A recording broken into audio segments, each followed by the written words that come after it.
You're not unlovable. You're not unlovable. There is always something to love. Muy bien, ya estamos aquí en la segunda parte de este podcast para hablar de los 10 años de Hannibal. Esta serie se estrenó en el 2013, el 4 de abril del 2013. Cuenta con 3 temporadas de 13 episodios cada una. La serie la pueden ver en Prime Video, aunque sí con la advertencia de que los subtítulos están mal. Entonces ahí sí tal vez tengan que ir a medios alternativos. Pero, bueno, al final del día ahí está. Pero bueno, en este podcast vamos a hablar solo de la primera temporada. En la primera parte discutimos un poco acerca del contexto literario y cinematográfico de la serie o de este universo de Hannibal, por decirlo de alguna forma. Y bueno, pues justamente en la primera parte yo les comentaba que yo ya era un poco fan de Bryan Fuller en esa época, porque había escrito básicamente una serie que a mí me gustó muchísimo que se llamaba Pushing Daisies. Pushing Daisies es una serie como un poco extraña, por decirlo de alguna forma. Fue una serie que se estrenó en el 2008. En el 2007, perdón, se estrenó en el 2007, constó de 2 temporadas, bueno, está formada de 2 temporadas, no sé cuántos episodios, porque aquí ahorita el Wikipedia está como medio raro, no tiene así como, 22 episodios, 2 temporadas de 22 episodios, protagoniza el hermoso e increíble Lee Pease, que ya, bueno, de ahí ya yo fui súper fan de él, y es una serie como súper rara, porque recuerdo que son colores súper brillantes, la serie es como en un universo donde hay, no sé, como gente como muy extravagante, por decirlo de alguna forma, y básicamente es una historia de amor donde el protagonista, básicamente, cuando toca personas muertas, las revive.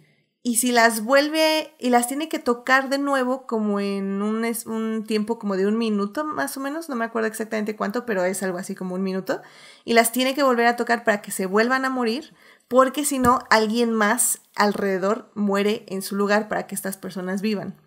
Entonces, básicamente, lo que hace este protagonista es que se dedica a ir a lugares donde asesinan gente, los toca, les dice cómo te mataron para resolver el caso, y con un detective privado, pues básicamente eso es lo que hacen. O sea, los revive, les pregunta cómo los mataron, los vuelve a matar y pues ya es como resuelven los casos para cobrar la recompensa, por decirlo de alguna forma, de haber resuelto el caso. Hasta que un día pues revive a una de sus crushes de la infancia.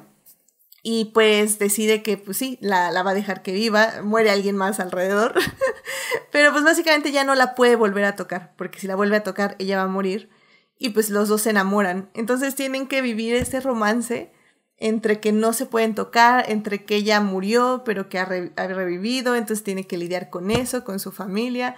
No, bueno, ya, o sea, sé que ya me explayé mucho, pero realmente es una gran serie, la amo. Si pueden encontrarla en algún lugar, la recomiendo muchísimo. Sofía también ahí en el chat nos está diciendo que ama Pushing Daisies, romántica, divertida y con misterio. Realmente es una gran serie. Se quedó... Sí la cancelaron, pero recuerdo que más o menos sí la terminaron. Ahorita no me acuerdo si sí cerraron como todas las tramas. Pero bueno, es una gran serie. Después de eso, Bryan Fuller hizo Tan Muertos Como Yo, Dead Like Me. Súper rara serie, vi como los primeros episodios, la vibra no me gustó personalmente, pero igual, o sea, rara. Y también hizo, por lo que estoy viendo, otra serie que se llama Wonderfalls. Esa no tengo idea, yo no la vi. Pero bueno, también fue cancelada. Y de hecho un poco el chiste es que Bryan Fuller nunca duraba más de 2 temporadas, porque siempre le cancelaban todas las series a la segunda temporada. Y entonces pues ya, o sea, al final del día, más bien en el 2013, se empieza a tener estos... vemos en AXN estas nuevas publicidades de una nueva serie de Hannibal.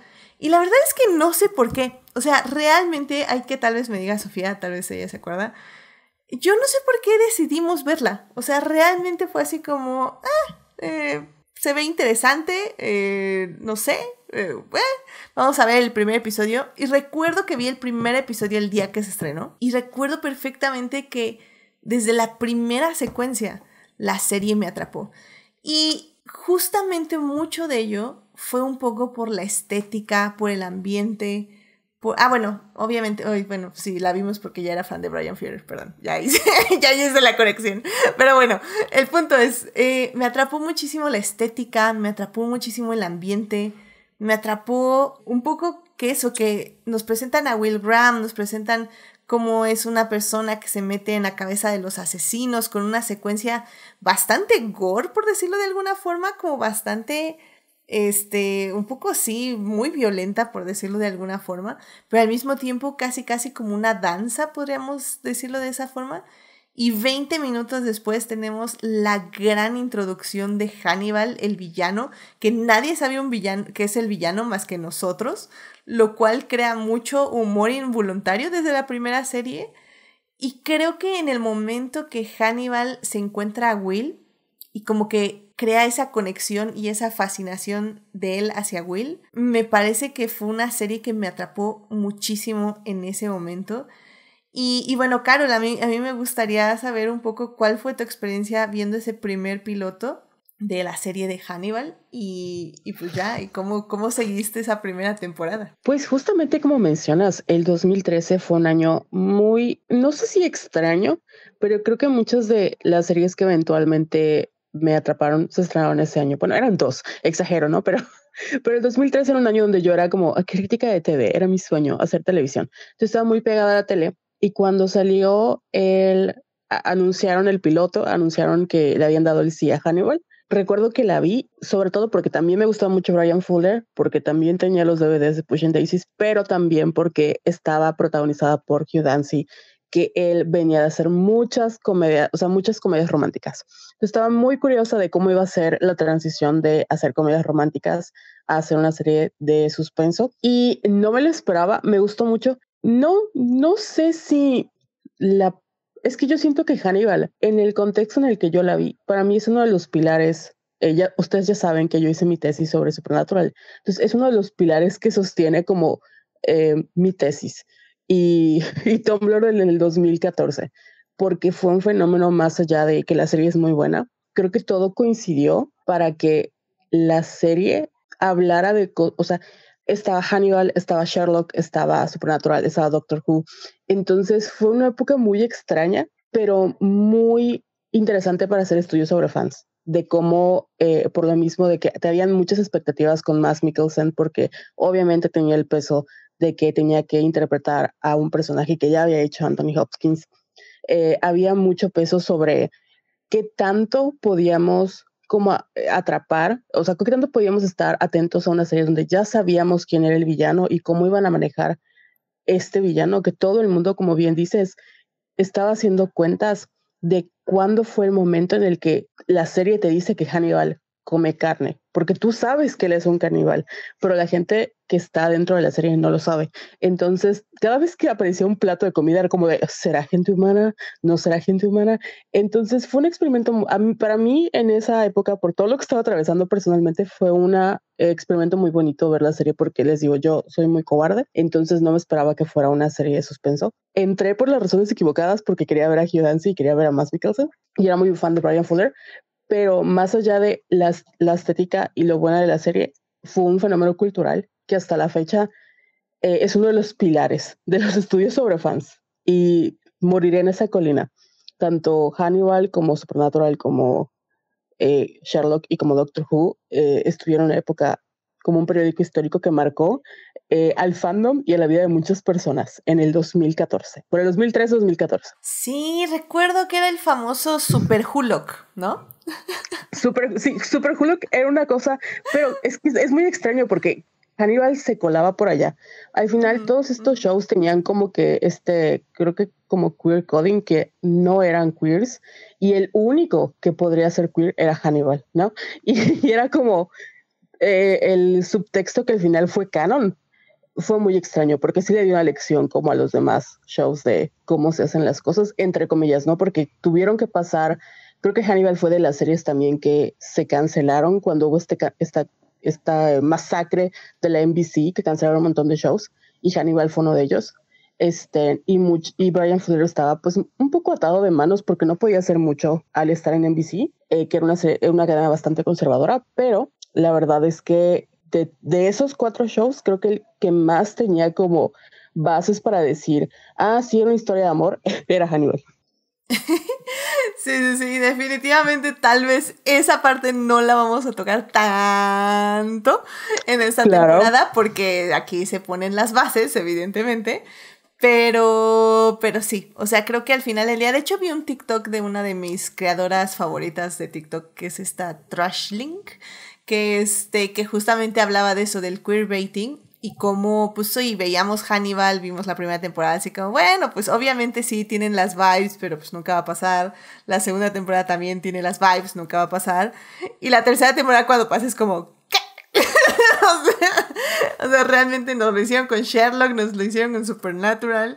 Y pues sí, y literalmente Bryan Fuller fue el único que entregó. Así que, bueno, pues sí, fue algo muy interesante en Tumblr en esa época. Y bueno, y es que como dices, o sea, al final del día también es una serie que, como dices tú, Gabriel, de que no debería haber existido, siento yo. Porque es una serie que tiene violencia muy gráfica, pero que al mismo tiempo no se ve. Porque literalmente todo lo escondían a través de la estética para que pasara el censorship, los censores de la NBC. Y eso fue algo que siempre me llamó muchísimo la atención porque de hecho está como esta broma continua de que Hannibal es muy oscura y le tienes que subir como toda la luz a tu televisión. Y cuando llega el intro es como blanco y es como ¡ah, mis ojos! ¿No? Pero pues sí, o sea, así fue como pasó un poco la estética de la serie, ¿no? De hecho, una cosa que yo creo que vale la pena señalar es que NBC o NBC, ABC son de esos tipos de canales que son básicamente televisión abierta. Es el equivalente a que lo hubieran sacado en TV Azteca. O sea, sí.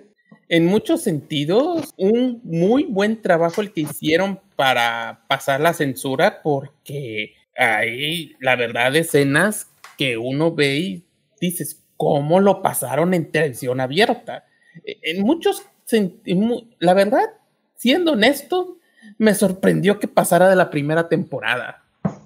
Porque dejando de lado de que a mí me gustó el sentido del humor no muy oscuro de la serie, me gustó las referencias literarias, la manera como está hecha, dirigida, la fotografía y todo eso. La verdad no puedo creer que salió en televisión abierta. O sea, uno pensaría que tal vez CBS, que es el canal que sacaba cosas como Two and a Half Men y cosas así, tal vez, pero bueno, yo creo que pensaron que como la gente ya se había desensibilizado a ese tipo de cosas por cosas como CSI, como que pensaron que no iba a haber tanto problema, pero la verdad me sorprende, o sea, me sorprende todavía cómo lograron pasar la censura. Y es que ellos tenían, si no estoy equivocada, así como una coordinadora de comida. Tenían como su propia estilista de comida. Y algo que siempre les preguntaba a mis amigos es, ¿qué se te antojó el día de hoy? Porque yo veía la serie y decía, yo sé que eso es gente, pero se me antoja. O sea, se ve tan rico como lo ponen. Y obviamente no te van a decir, o sea, no es una persona real, es un platillo, ¿no? Pero es como el chiste local, ¿no? Después de ver Hannibal, de que sí, es una persona, pero se ve rico.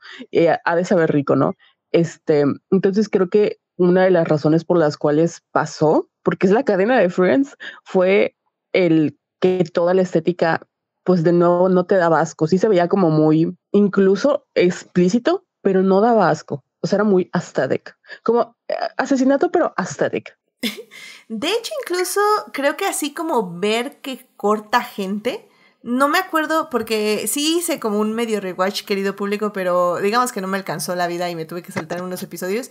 Pero no me acuerdo si es en esta temporada donde lo vemos cortar un pie, que literalmente es como de lo más gráfico, que sí entendemos que es como una persona, pero realmente, como bien dices, Carol, o sea, todo lo demás es carne, o sea, es carne pues de vaca, de whatever, de puerco, etc., que sí son animales y que nos debería dar, diría la gente vegetariana, un igual de asco, pero no nos da. Y creo que un poco fue eso, que también nunca veíamos como que cortaba y preparaba a la gente. Y de hecho, un dato curioso es que Mads Mikkelsen, justo con... Ahorita busco el nombre de esta coordinadora de estética de comida. Sí le pidió a Bryan Fuller y a ella que lo entrenaran en las técnicas de cocina. Entonces realmente él sí estuvo practicando en verse como un cocinero profesional y de que sí se viera que como él trataba la comida y cómo manejaba los utensilios fuera de una forma profesional. Y creo que eso se nota muchísimo en la serie. Al final del día...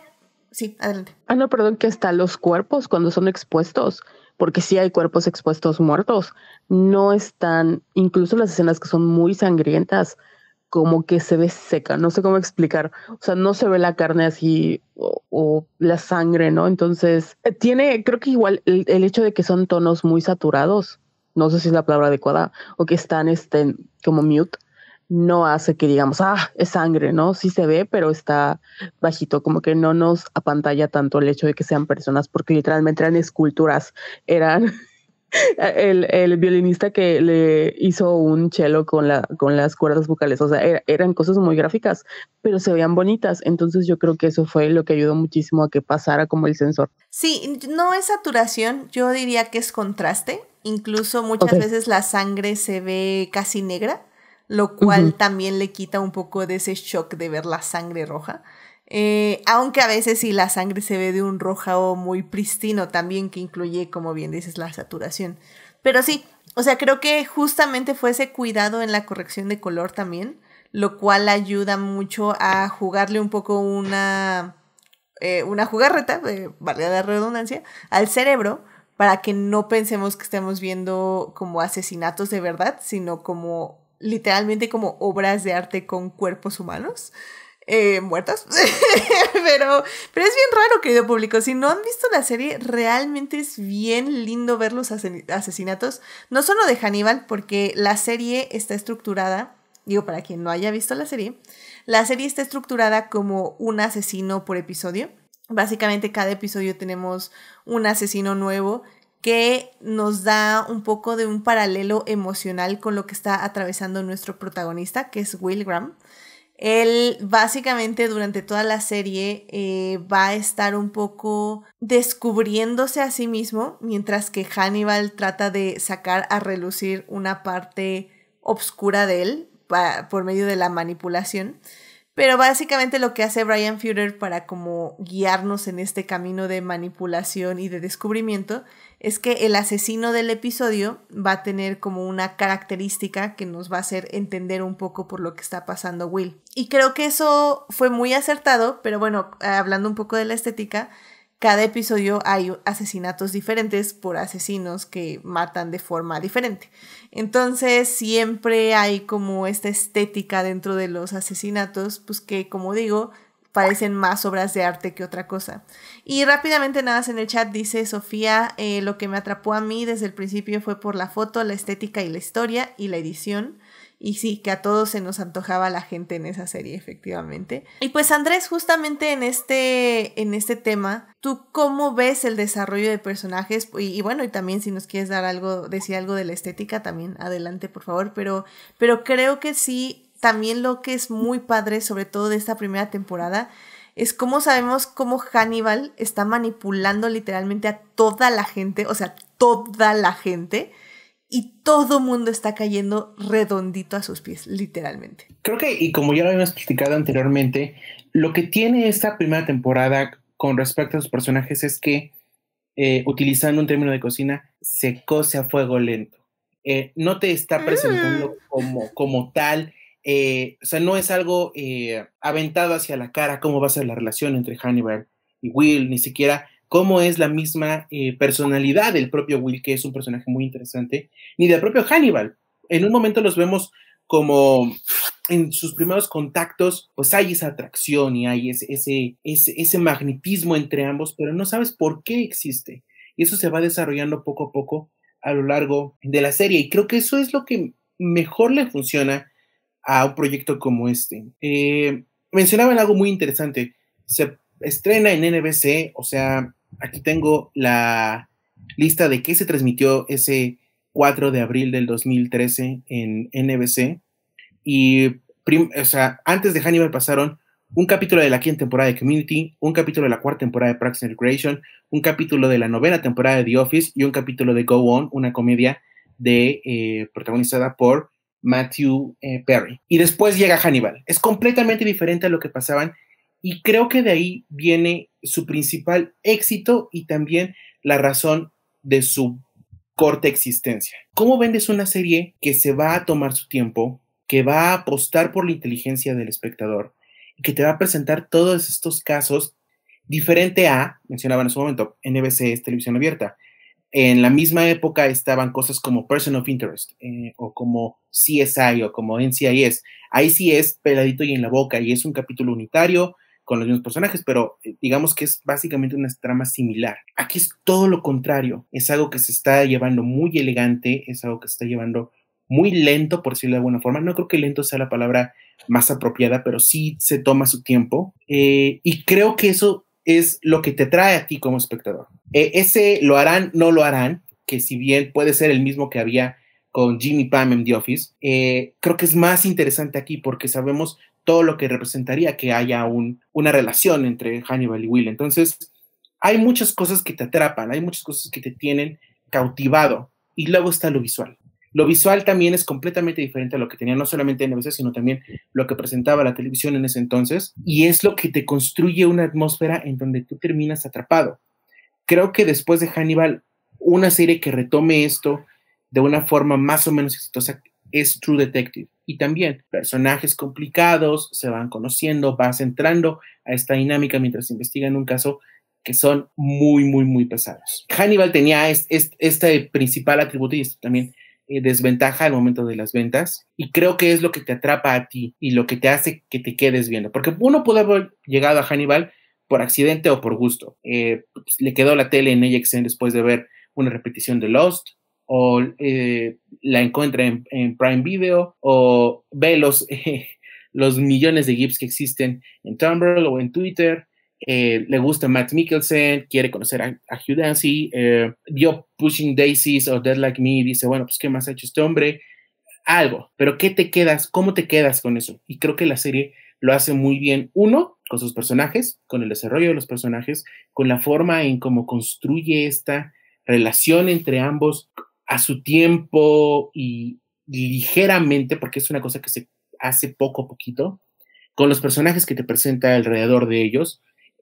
Uno de mis episodios favoritos tiene a Molly Shannon haciendo Molly Shannon es una actriz de comedia, estuvo en Saturday Night Live. Quienes la hayan visto en la película Other People entenderán que puede irradiar cierta dulzura solamente su imagen. Aquí es todo lo contrario, pero no es mala de Malolandia, de jajaja, es mala, sino la forma en cómo te lo lleva y cómo te lo presenta es buenísimo. Entonces, creo que eso es lo que tenía, y también la estética que mencionaban hace un momento. Sí, todo se ve muy sabroso, y cuando digo todo me refiero a todo lo que se presenta en pantalla, pero también es esta forma de presentarlo diferente lo que te trae.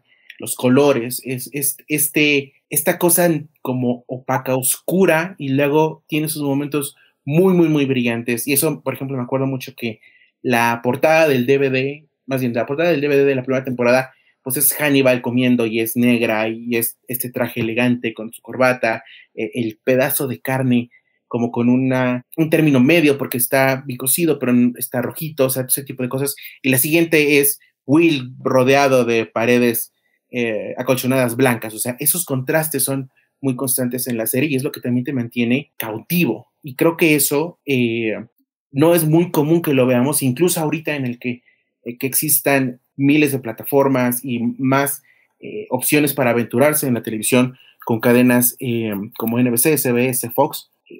No se prefiere o no se hace, y esto permite que Hannibal, a pesar del tiempo, ya 10 años de su estreno, siga teniendo gente viéndola y siga teniendo gente descubriéndola y había gente recomendándola tanto. Sí, de hecho, evidentemente luego sé que son los algoritmos de TikTok que son muy específicos, pero realmente el fandom de Hannibal sigue muy, muy vivo, y como dices, mucha gente sigue viéndola y encontrando la serie y diciendo, wow, está muy buena.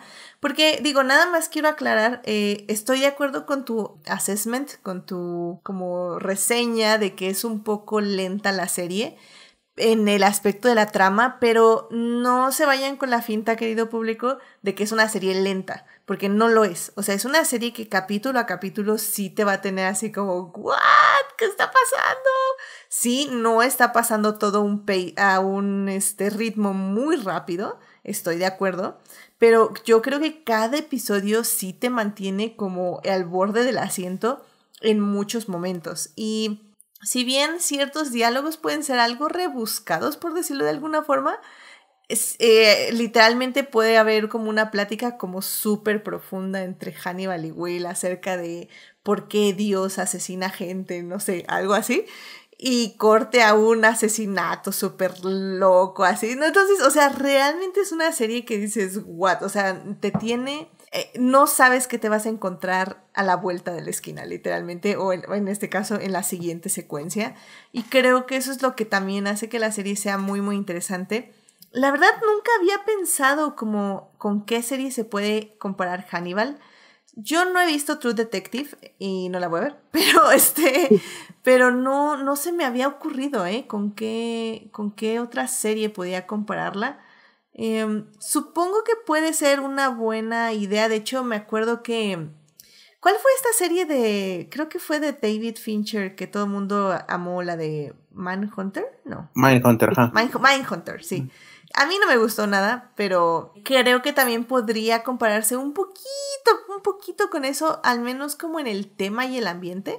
Pero definitivamente Hannibal le apunta a otra cosa completamente diferente. O sea... Es que también la estética era como... O sea, aparte de que es un personaje, es la manera en la que Hannibal le tiende el matar personas. Porque algo que creo que también nos atrapó muchísimo es que al final Hannibal, o sea, empatizas con él. Digo, yo sé quién es, sé qué hace, sé qué come, pero digo, no es malo, no es mala persona. O sea, tiene un código de ética muy, como muy explícito, no, entiende el asesinato no como de esta manera salvaje, sino como, pues, creo que él lo ejemplifica con esta metáfora de ser como el top en la cadena alimenticia, ¿no? Entonces, que no hay ningún desperdicio, como es hasta un cierto ritual comer una persona. Y por eso creo que es uno de estos últimos grandes shows, porque después de Hannibal, pues ya empieza la parte del streaming, ¿no? Entonces, es de esos últimos shows que nos tocaron ver cada semana con semana, que no sabíamos cuándo lo iban a cancelar, que no había todo de un golpe, y que habían estos presupuestos en teleabierta, y tenía como esta especie de el cine toca la televisión tantito, ¿no? Que ahora es muy común, pero antes estaba destinado solo para HBO. Entonces, es de esas pocas series que también influye mucho el que Bryan Singer venga de el sci-fi y que él sea una persona amante del sci-fi, porque no es enteramente un retrato policíaco, sino está este corte entre la realidad de lo que está pasando y lo que Will está viviendo. Entonces, por eso creo que también la estética funciona muy bien, porque, o sea, sí es un mundo como muy mute, ¿no? O sea, los colores son muy bajitos, pero están pasando cosas fuertes. Y es la manera en la que Hannibal como ve a sus presas. Y al final, yo honestamente estaba rooting por Hannibal. Al final, obviamente no, porque pues estás esperando, pobre Will, todo lo que tiene que sufrir. Pero sí hay como ojalá no te atrapen, porque está muy interesante lo que estás haciendo, y porque al final no estás matando o sea, la gente a la que está matando no la mata porque sea un malo, sino porque él tiene que matar a alguien, y matar a gente que fue grosera con él es como pues mi forma de castigarlos. Sí, nada más 2 aclaraciones. Justamente hablabas del final de la primera temporada, nada más para que sepa el público. Ah, claro. Y dijiste Bryan Singer, lo cual, guácala. No, perdón. Es Bryan Fuller. Mi enemigo que me arruinó a los X-Men. Sí, no. Ese es otro tema, definitivamente, que ya hemos discutido. Vayan a escuchar nuestro primer episodio de X-Men, que debe estar ahí como por los primeros 50 episodios de Adictia Visual, y discutimos obviamente cómo no se puede separar al autor de la obra, o tal vez sí porque X-Men es complicado, pero ahí lo discutimos ampliamente. Pero bueno, de hecho justamente para completar esa idea de la estética, Carol, iba a comentar que justamente uno de los directores principales, al menos de la primera temporada, y creo que sí regresó en algunas ocasiones en la segunda y tercera, fue David Slade, que él básicamente fue el que le dio su estética y un poco su ritmo a la serie. Si lo conocen, es básicamente el director de... Bueno, yo lo conocí por 30 días de noche, que a mí me gustó muchísimo esa película. Es de vampiros, pero vampiros locos, esos que literalmente matan gente a lo loco nada más por matarla, y que son casi como zombies vampiros, por decirlo de alguna forma. Me parece que también hizo Hard Candy, que es una película protagonizada por Elliot Page y Patrick Wilson, y que también me gustó mucho porque es como un revenge, así, es una venganza, así, muy psicópata, por decirlo de alguna forma, pero muy satisfactoria, la verdad. Que a mí también me gusta mucho. Vayan a ver Hard Candy, 30 días de noche. Y justamente Bryan Fuller lo agarra un poco por eso. Ya después bueno, justamente antes de Hannibal también, por lo que veo, hizo Eclipse de Twilight. sé que ahí tal vez les bajé un poco el hype, pero Eclipse de Twilight también tiene sus cosas. Y también hizo un episodio... Exactamente. Y también hizo un episodio de Breaking Bad. Ahí ya se las vuelvo a subir, no se preocupen. Entonces, la verdad es que David Slade tenía un muy buen currículum cuando llega a ser Hannibal, y creo que sí le da, justamente encamina muy bien la serie a tener la estética necesaria, como ya discutimos, para pasar el censorship, para pasar la censura, y también para darle este ritmo único a la serie. Y parte de su estética, como ya estábamos mencionando, nada más que se los debía, la estilista de comida se llama Janice Spoon. Y justamente nos estaba contando Saulo Tarso en el chat que ya encargó su recetario, porque ahí vienen varias recetas de la serie. Yo le estaba diciendo que hay un TikTok de una chava que literalmente está haciendo todas las recetas que están en la serie. El libro se llama Feeding Hannibal, a Connoisseur Cookbook. Y sí, ahí vienen todas las recetas que se ven en la serie, obviamente evitando la carne humana, pero se ve que está increíble. La verdad, siempre he querido comprarlo. Nunca he tenido... siempre se me olvida y pues luego nunca tengo el dinero. Pero la verdad es que se ve bien padre. Pues si lo quieren checar, si lo quieren ver, ahí está disponible en Amazon. Y está muy padre porque justamente en ese... No sé si en ese libro exactamente, pero sí sé que ella puso muchos de los sketches, de los bocetos que hizo para diseñar la comida, cómo la iban a colocar, cómo la iban a comer. Sé que Matt Mikkelsen comía todo lo que se le servía, no escupía nada, porque no sé si sepan, pero los actores y las actrices casi siempre tienen un botecito ahí para que escupan la comida y luego ya seguir comiendo en la toma, porque las tomas se hacen varias veces mientras ellos comen, entonces para no llenarse, o si ya se llenaron, escupen la comida. Matt Mikkelsen no, Matt Mikkelsen se la comía toda. Entonces, al final del día también eso me parece como interesante. Y pues sí, fue ella parte de este equipo de producción que hizo que Hannibal se viera pues como es, ¿no? Y pues bien, ya para casi cerrar esta sección, realmente sí nada más quería como enfatizar un poco al público que no ha visto Hannibal y que quiera aventurarse a ver esta primera temporada.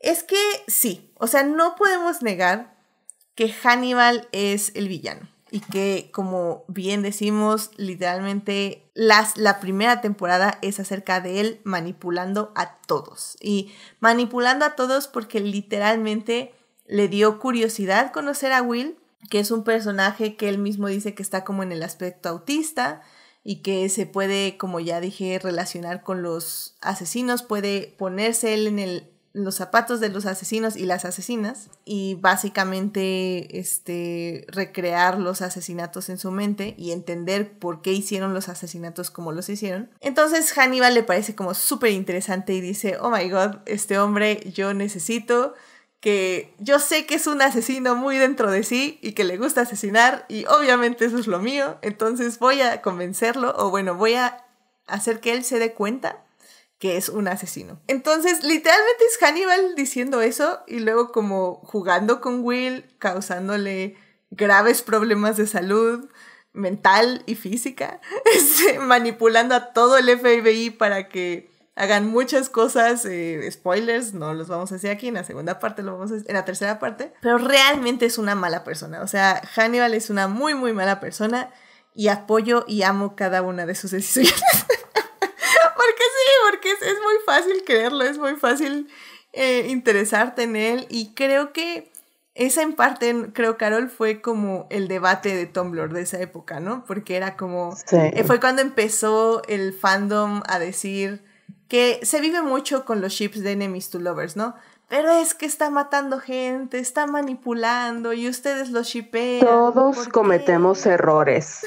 Todos cometemos errores en algún momento de nuestra vida y no tenemos que cargar con esos pecados para siempre, ¿verdad? Pero creo que ya como bien mencionas, el hecho de que además tenía sentido del humor, porque parece una serie muy seria, pero en realidad Hannibal era un personaje muy gracioso, que se reía de sus propios chistes y que literalmente estaba tratando de hacer un amigo. O sea, quería a Will, pero la manera de hacer que fuera su amigo y como volverlo un asesino fue totalmente, o sea, nada que ver, pero dentro de su lógica todo tenía sentido. Sí, es que es eso, y creo que es una de las razones por la que creo que a mí me gusta mucho la serie, porque literalmente Hannibal es una comedia. Muy abajo, ni siquiera muy abajo, o sea, si se van a una recopilación así en YouTube o en TikTok de Hannibal, con todos los chistes que dice Hannibal durante literalmente la primera temporada o por episodio, o sea, realmente es una serie muy chistosa, nada más que pues sí, es un humor muy negro, que bromea con comer gente, y pues sí, así es la vida a veces que lo veo, pero es muy chistosa, o sea, realmente yo creo que les va a gustar mucho. Y, bueno, de hecho, por cierto, Andrés, tú comentabas de un episodio con Molly Shannon, esta actriz de comedia, que realmente es un muy buen episodio también, que es el 4º episodio, si no mal recuerdo. Y nada más les quería decir como una curiosidad de ese episodio, porque, pues como siempre pasa en Estados Unidos, la semana que se iba a estrenar ese 4º episodio hubo un tiroteo en una de las escuelas y tuvieron que, por respeto a las víctimas del tiroteo en la escuela, tuvieron que cancelar la emisión del episodio. Y me acuerdo que nada más sacaron en redes o en algún lugar, ahorita no me acuerdo dónde, sacaron que como partes de la trama principal sin ver a la asesina del día, por decirlo de alguna forma, un poco por sensibilidad, y ya como unas semanas después sacaron ya el 4º episodio, lo sacaron como unas 3 o 4 semanas después. Y pues sí, o sea, ese es un poco el asunto, ¿no? Que Hannibal sí, al final del día sí tocaba temas como complicados también de Estados Unidos, y que sí los tocaba pues de una forma en que sí a veces te tenías que poner a analizar por qué los asesinos pensaban, porque creo que es un poco eso, ¿no? O sea, como los asesinos del día, por decirlo de alguna forma, como la manera que te explicaban el por qué asesinaban tenía sentido. O sea, y creo que a veces eso en una serie o en una película es como muy difícil que digas eso. O sea, mira, el asesino tiene razón o el asesino tiene sentido. O sea, no que lo que esté haciendo esté bien y tampoco no es que lo apoyes, excepto si es Hannibal, pero bueno, no que lo apoyes, pero que todos los asesinos de la serie tuvieran sentido en lo que estaban haciendo o que tuviera sentido por qué lo hacían de la forma en que lo hacían, creo que también es algo que aplaudirle mucho a la serie. Pero no sé si están de acuerdo conmigo en esa percepción. Por supuesto.